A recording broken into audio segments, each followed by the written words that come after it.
Ассалаумалейкум барлықтарыңызға. Бүгінгі видеода Cloud Cowork'қа толық разбор жасайтын боламыз. Яғни бұл программаның қандай артықшылықтары бар, қандай кемшіліктері бар, не нәрселерді жасай алады, соның барлығын толыққанда ашып айтып беретін боламын. Ендеше кеттік. Бастамастан бұрын Cloud Cowork дегеніміз не? Cloud Cowork дегеніміз сіздің жеке ИИ ассистентіңіз осы компьютерде жұмыс жасайтын. Яғни қарапайым чатқа қарағанда Cloud Cowork'тың айырмашылығы сіздің компьютеріңізге толық доступ алады да, сіздің компьютеріңіздегі барлық папкалармен жұмыс жасай алады, папкаларды создавать ете алады, өшіре алады, папканың ішіндегі файлдармен жұмыс жасай алады, оның ішін оқи алады барлығын, және де сізге сол арқылы сіздің күнделікті рутинада жүрген, яғни сіздің энергияңызды, уақытыңызды алатын тапсырмаларды жеңілдетуге көмектесетін сіздің ИИ ассистентіңіз. Cloud Cowork'пен жұмыс жасау үшін сіз ең бірінші Cloud'тың өзінің қосымшасын жүктеп алуыңыз керек. Оны егер сізде Windows болса, интернетте Cloud AI деп жазсаңыз, сізде ең бірінші страница ашылады, сол страницаға кіріп, скачать етіп алсаңыз болады. Немесе сізде MacBook болатын болса, App Store-ға кіресіз, Cloud деп жазатын болсаңыз, қосымшаны жүктеп аласыз. Одан кейін Cloud Cowork'пен жұмыс жасау үшін сізге Pro деген план керек. Яғни сіз егер Cloud'ты тегін қолданатын болсаңыз, Cloud Cowork'пен жұмыс жасай алмайсыз. Тек қана қарапайым чаттармен жұмыс жасайсыз. Cloud Cowork'пен жұмыс жасау үшін сізге Pro деген ордан отырған айына $20 тұратын планды сатып алуыңыз керек. Енді қараңыздар, қосымшаны ашқаннан кейін сіздерде дәл осындай интерфейс шығады. Өте қарапайым.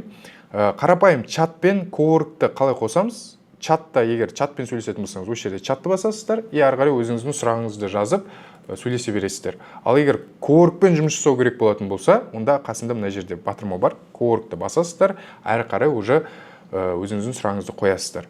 Енді қараңыздар, жаңағыда айтқандағыдай, Cowork сіздің компьютеріңіздегі папкалармен жұмыс жасай алады. Ол үшін Project or Folder дегенді басасыздар, осы жерден Create New Project или Choose a Different Folder деген бар.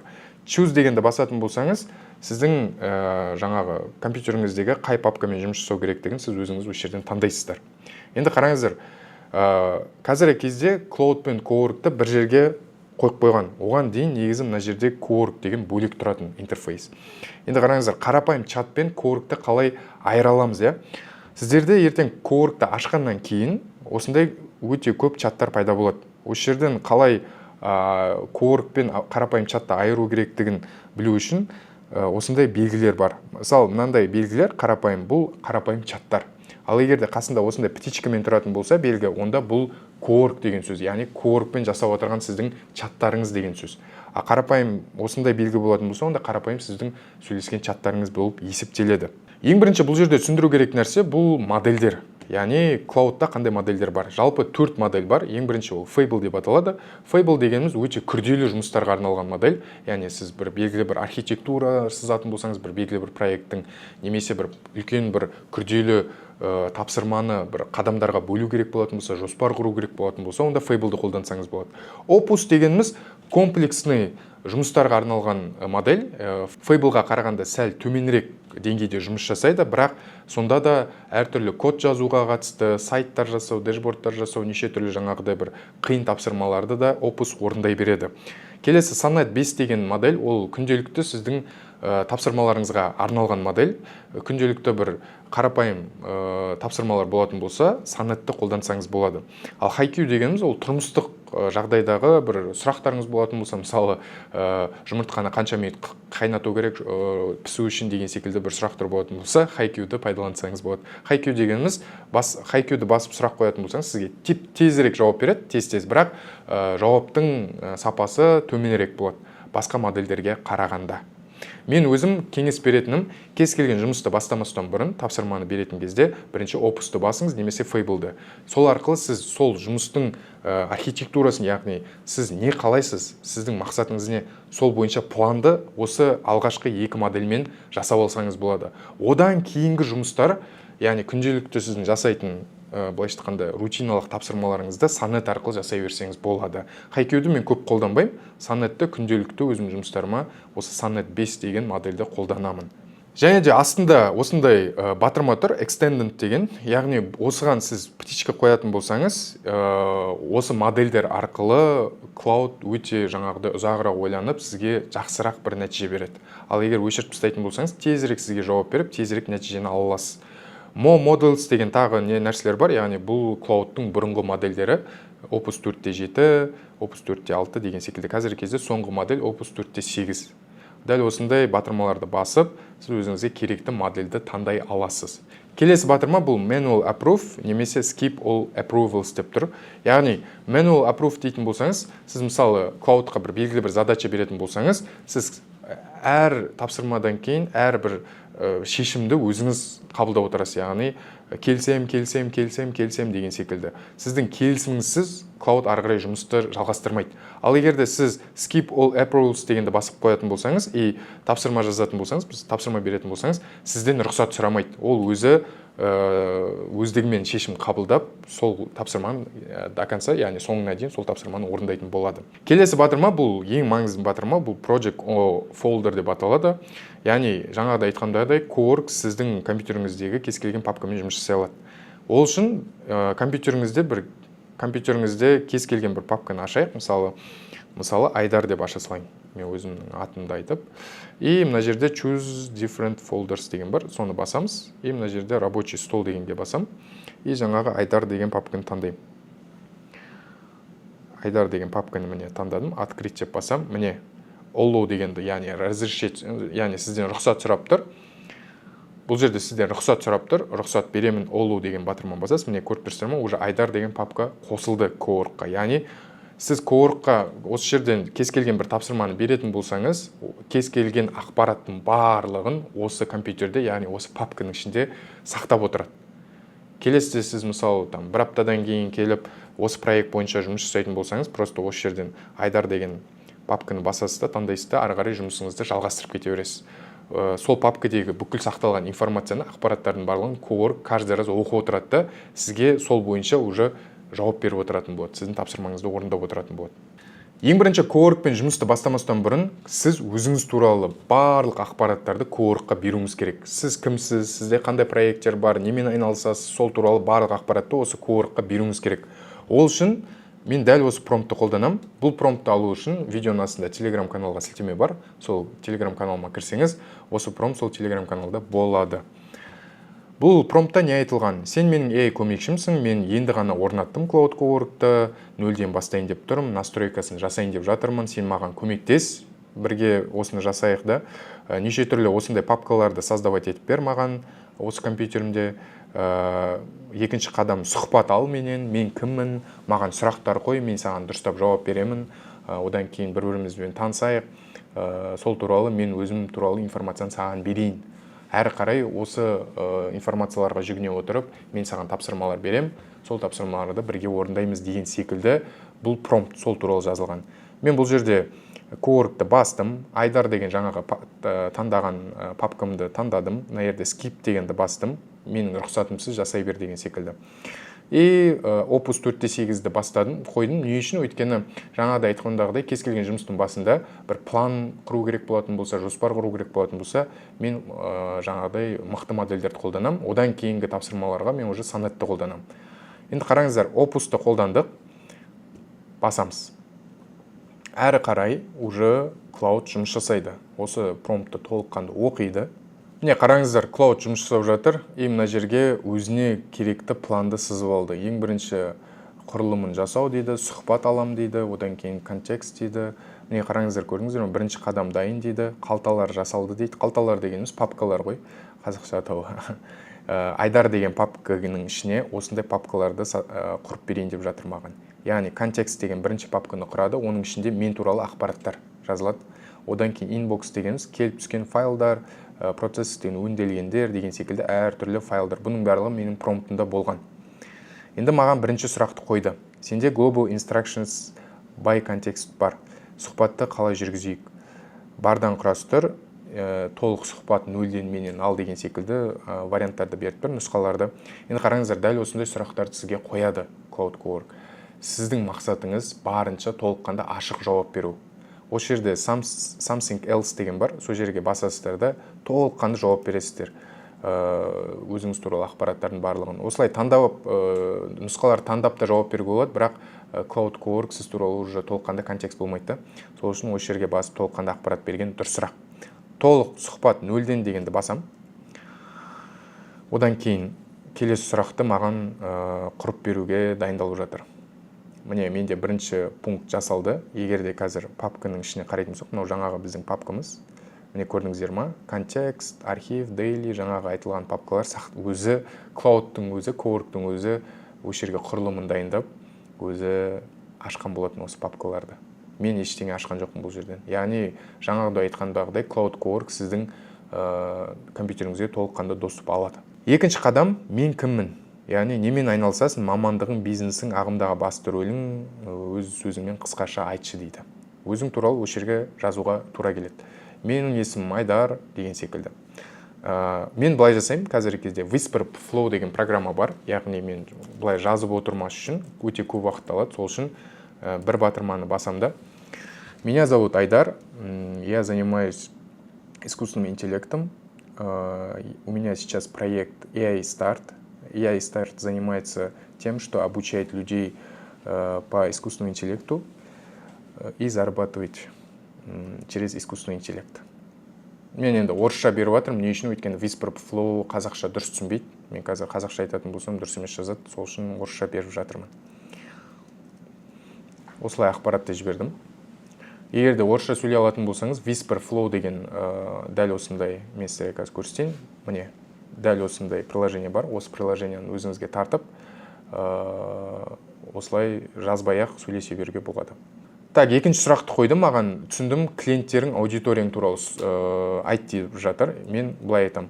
Моя аудитория – это те люди, которые хотят обучаться искусственному интеллекту и хотят эффективно работать. Это те люди, которые занимаются предпринимательством.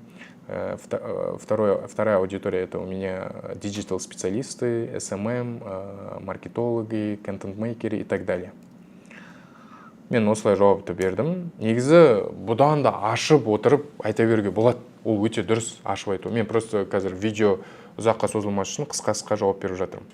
Жақсы, үшінші сұрақты қоямын дейді. Күнделікті қандай тапсырмалар ең көп уақытында алады дейді. Это у меня создание контента. Осылай жауап бере салайын. Келесі сұрақты қазір маған қояды. Я каждый день использую монтаж и дизайн.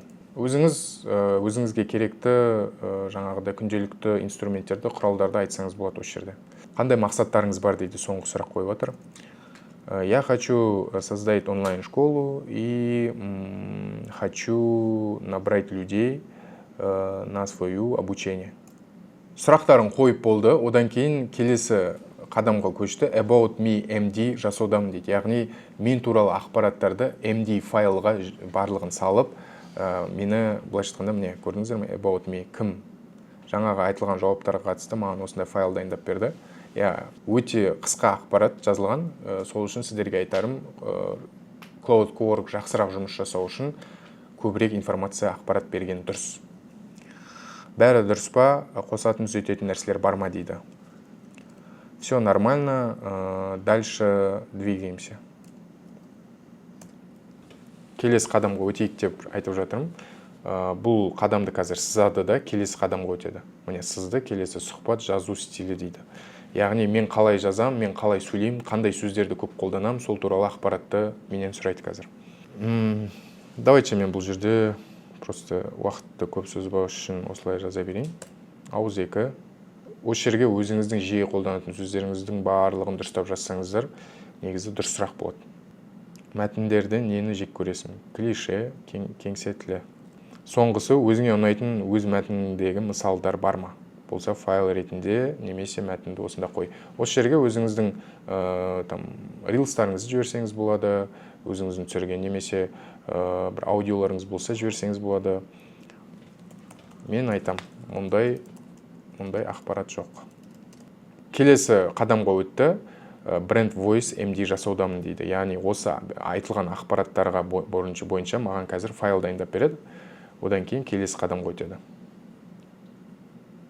Маған файл дайындап берді. Менің қандай сөздерді көп қолданам, стоп-лист, паттерн моих текстов деген секілді файл дайындап берді. Енді менен осы файл дұрыс па, дұрыс емес па, түзететін нәрселер бар ма, жоқ па деген секілді сұрап жатыр. Мен айтамын, растаймын. Кет, әрі қарай кеттік. Келесі біз қадамға өттік. Бұл сұхбат, жұмыс стилі дейді. Мен қалай жұмыс істеймін? Қандай шығыс форматын қалайсың? Қысқа жауаптар, чатта, ұзын мәтіндер, markdown, docs, сандар. Енді қараңыз, сіз алдағы уақытта бір тапсырмалар берген кезде Cloud Cowork сізге қандай форматта жауап бергеніңізді қалайсыз деп сұрап жатыр. Markdown файл ретінде ме, или документ ретінде ме деп жатыр. Мен Markdown файл деп айтайын. Өйткені Markdown файл өте түсінікті және де қолайлы. Кесте форматында ма деп сұрап тұр мына жерде. Файлдарды атау ережелерің бар ма дейді. Мысалы, дата префиксі, кириллица дейді. Мысалы, бір файлдарды создавать еткен кезде сізден алдын ала сұрап жатыр. Атауларын қалай қойайын дейді. Латын тілінде ма, кириллицада ма, қалай атасаң ыңғайлы дейді. Мен айтам, кириллица ретінде қоя беріңіз деген секілді. Енді бұл жерде өзіңізге қолайлы ретінде толыққанды ақпарат беріп жаза берсеңіз болады. Келесі сұрақты қойды. Тапсырманы орындау алдында жоспарды көргің келе ме дейді. Мысалы, сіз бір белгілі бір тапсырма беретін болсаңыз, Cloud Cowork сізге толыққанды жоспарды беріп отырады алдын ала. Мен бұл тапсырманы мен былай-былай орындаймын деген секілді қадамға бөліп отырады. Мен айтам, қарапайым 1-3 қадам жеткілікті. Бірден істе. Ал егер сізге жаңағыдай сіз андай адам болатын болсаңыз, маған барлық қадамдары көрініп тұру керек көзіме дейтін адам болсаңыз, онда барлық қадам маған бірінші айт жоспарды, содан кейін тапсырманы істеуді баста деген секілді айтсаңыз болады. Келесі соңғы сұрақ дейді, қандай әрекеттерге тыйым салынған дейді. Мысалы, файлдарды сұрамай жою. Әрине, файлдарды менің рұқсатымсыз жоюға болмайды. Өйткені егер бәрібір дейтін болсаңыз, компьютеріңіздегі кез келген файлды алып жой жіберу мүмкін. Сондықтан да бұндай нәрселерді тоже ескерту керек. Енді мен жаңағы жұмыс жасау стилімді сұрап алды. Енді қазір working preference деген MD-ді жасаудамын дейді. Яғни сол файлды құрастырып жатыр. Міне, менің жауап берген жауаптарыма қарай осындай файлды жасады. Мен айтам, растаймын. Өте керемет, растаймын. Әрі қарай кеттік. Қараңыздар, бұның барлығы, мына жерде Айдар дегеннің ішінде барлығы тұр. Міне, көріп тұрсыз ба? About me, мен туралы ақпарат, brand voice, working preference деген жаңа жұмыс жасау стилі қандай көрдіңіз бе? Барлығы осы папкада сақталады. Сіз осы сұрақтарға дұрыс жауап берсеңіз, оның барлығын бір папкаға Cowork сақтайды. Әрі қарай уже сіздегі бар ақпаратпен әрі қарай тапсырмаларыңыз орындап бастайды. И сол кезде сіздің тапсырмаларыңыз өте андай нақты сізге керекті етіп жасалып береді тапсырмалардың нәтижесін. Енді соңғы бізде қадам қалды. Global Instruction дайындаудамын дейді. Global Instructions дегеніміз не? Global Instructions дегеніміз бұл сізбен қалай сөйлесу керек, сіз туралы ақпарат жазылған бұл инструкцияда. Сіз қалай сөйлейсіз, жаңағы About me MD деген бар, жаңағы Working Preference деген бар, яғни сіздің жұмыс жасау стиліңіз қандай, соның барлығы жазылған бір беттік файл. Міне қараңызшы. Осындай жазылған. Негізі бұл жерде сіз көбірек ақпарат беретін болсаңыз, көбірек болады. Енді қараңыз, қалай қою керек дейді. Яғни бұл файлмен қалай жұмыс жасаймыз. Қараңыз, осы Global Instruction сізге дайындап берді. Сіз осыны аласыз. Мына жерде міне жоғарыда copy деген бар. Соны басасыз. Мына жерде астына түсетін болсаңыз, аккаунтқа кіресіз, settings дегенді басасыз, Cowork деген бар, соны басасыз. Мына жерде Global Instruction деген жазу бар. Edit дегенді басасыз. Мына жерде менің Global Instruction'ым тұр. Сондықтан да мен оны өзгертпеймін. Сіз жаңа Global Instruction'ды копировать еттіңіз, осы жерге қоясыз да, Save дегенді басасыз, болды. Одан кейін шығып кетесіз. Бұл жерде не нәрсе өзгереді? Сіздің айтылған ақпараттарыңыз бойынша глобальный инструкция жазылды. Сол инструкцияны Cowork'қа жаңағы настройкасына қоятын болсаңыз, сіз туралы уже Cowork барлығын біліп отырады. Сіз кез келген, мысалы, мына жерде New деп басасыз, жаңа чат ашасыз да, мына жерде Cowork'ты басасыз да, кез келген сұрақ қоятын болсаңыз, ең бірінші Cowork жаңағы Global Instructions'ты оқып барып, сізге жауап береді. Уже сіз туралы ақпаратты біліп барып, сізге сіздің тапсырмаңызды орындайды. Түсінесіз ба? Осы жердегі ең негізгі жұмысты жасап бітірдік. Мына жерде барлық тапсырмалар орындалды, қорытынды тексеру барлығы жасалды. Instruction міне осындай файлдар ашылды. Ендігі мәселе болды. Ендігі мәселе сіз алғашқы рутиналық тапсырмаңызды беріп бастайсыз. Енді ары қарай қалай жұмыс жасаймыз? Қараңыздар, Cloud'тың сол жағында меню бар. Менюде әртүрлі функциялар бар. Бұл функцияларды мен Projects, Artifact, Schedule, Dispatch деген секілді әртүрлі функциялардың барлығын мен Cloud'қа толық обзор деген видеода айтқан болатынмын. Егер сол видеоны қарағыңыз келсе, менің каналыма кіріңіз, сол видеоны бірінші қарап алсаңыз болады. Сол жерде барлығын түсіндіргем. Мен Cloud Cowork'қа керекті функция ең негізгі, ол Customize деген батырма. Қараңыздар, Customize дегеніміз не? Customize дегеніміз сіз өзіңізге Cloud'ты, өзіңізге керекті барлық инструменттерді, барлық қабілеттердің барлығын осы арқылы, Customize арқылы жасай аласыз. Customize'ды басқаннан кейін 3 батырма бар. Бірінші ол Skills, Connectors, Plugins. Бәріне жеке-жеке тоқталатын болсақ, Skills дегеніміз не? Skills дегеніміз күнделікті қайталанатын жұмыстарды сіз бір қабілетке упаковать етіп, күнделікті сол қабілетті қолдана аласыз. Мысал ретінде мен сізге көрсетейін. Дәл осы сайтта агентке керекті көптеген қабілеттер сақталған, жасалған. Қараңызшы, Skill SH деп аталады. Қазір данный момент, қазіргі кезде 929 мың қабілет бар екен бұл сайтта. Ең көп қаралым жинаған, көп жүктелген skill, бұл 2-4 миллион жүктелген Find Skill деген skill екен. Find Skill дегеніміз қабілетті табу, іздеу қабілеті, былайша айтқанда. Фронтенд дизайн деген қабілет бар. Яғни фронтенд дизайн дегеніміз сайттың дизайнын жасау. Қараңыз, егер сіз Cowork'қа барып чатқа жазатын болсаңыз, маған сайт керек деп, осындай сайт керек, менің проектім бойынша деп проект туралы ақпарат беріп, сайт жасау керек дейтін болсаңыз, сізге базовый, стандартный сайт жасап береді. Ал егер де сіз осы фронтенд дизайн деген скиллді Cowork'қа беріп, дәл осы скиллді қолданып маған сайт дайындап бер дейтін болсаңыз, онда сізге өте әдемі, кәдімгі тірі адам жасап берген сияқты сайт, әдемі сайт дайындап береді. Қабілет дегеніміз дәл осындай. Яғни, осы сайтқа кіріп, осы ішіндегі қабілеттердің барлығын зерттеп, көріп, өзіңізге керекті қабілеттерді алып, жұмысыңызды жеңілдетсеңіз болады. Келесі бұл Connectors. Connectors менде дәл қазір осындай коннекторлар тұр. Коннектор дегеніміз не? Яғни, Cloud'ты сіз басқа приложениялармен қоса аласыз. Яғни, Cloud'тың партнерлары жинақталған. Оны қалай қосамыз? Жоғарыда Add деген бар, Browse Connectors дегенді бассаңыз, Cloud'тың өзі ұсынып тұрған сіздерге коннекторлар, яғни приложениялар. Мысалы, сіз мына жерде өте қарапайым мысалмен келтірейін, Google календар деген мысалы нені жүктеп алатын болсаңыз коннекторды. Сіз Cloud'қа айтасыз, Cloud мен ертең осындай жерге баруым керек, сағат 1-де, сағат 2-де менде съемка бар, сағат 3-де мен осы адаммен кездесуім керек деген секілді өзіңіздің планыңызды жазатын болсаңыз, Cloud Google календарға барып, осы сіздің берген күнтізбеңізді Cloud календарға салып береді. Түсіндіңіз бе?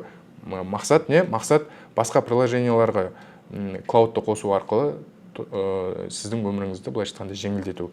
Келесі үшінші батырма бұл плагинс деп аталады. Жалпы плагинс дегеніміз не? Ол плагинс дегеніміз дайын өнім, яғни плагинстің ішінде бірнеше қабілеттер болады, бірнеше коннекторлар болады. Яғни бір плагинді қолдану арқылы сіз бірнеше тапсырмаларды бірігіп тұрып орындай аласыз. Мысалы, менде small business деген, яғни шағын орта бизнесі деген антропиктің өзі шығарған плагині бар. Мысалы, соның ішіне кіретін болсақ, міне қараңыздар, міне description түсіндірілген, қандай ол плагин, не істей алады. Скиллдар, міне қараңыздар, неше түрлі скиллдарды қолданады. Яғни бір плагиннің ішінде бірнеше скиллдар болуы мүмкін. Connectors, қандай коннекторларды қолданады. Барлығы жазылған, көрдіңіздер ме? Яғни осы плагиндарды қолданып, тоже өзіңіздің өміріңізді жеңілдетсеңіз болады.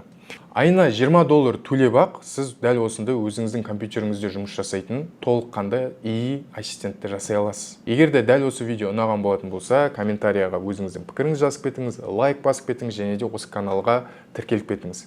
Дәл осы каналда мен искусственный интеллектке қатысты, жасанды интеллектке қатысты алдағы жаңалықтар, неше түрлі инструменттер шығатын болса, барлығын осы каналға салып отыратын болам. Өте пайдалы ақпараттармен бөлісетін болам, сондықтан да осы каналға тіркеліп кетіңіз. Осы видеодағы айтылған промпттар мен барлық материалдар осы видеоның астында Telegram каналыма өтсеңіз, сол жерде барлық промпттар мен материалдар сақталған. Телеграмға кіріп, тіркеліп алсаңыздар болады. Күнделікті жаңалықтармен бөлісіп отырам. Барлықтарыңызға сәттілік.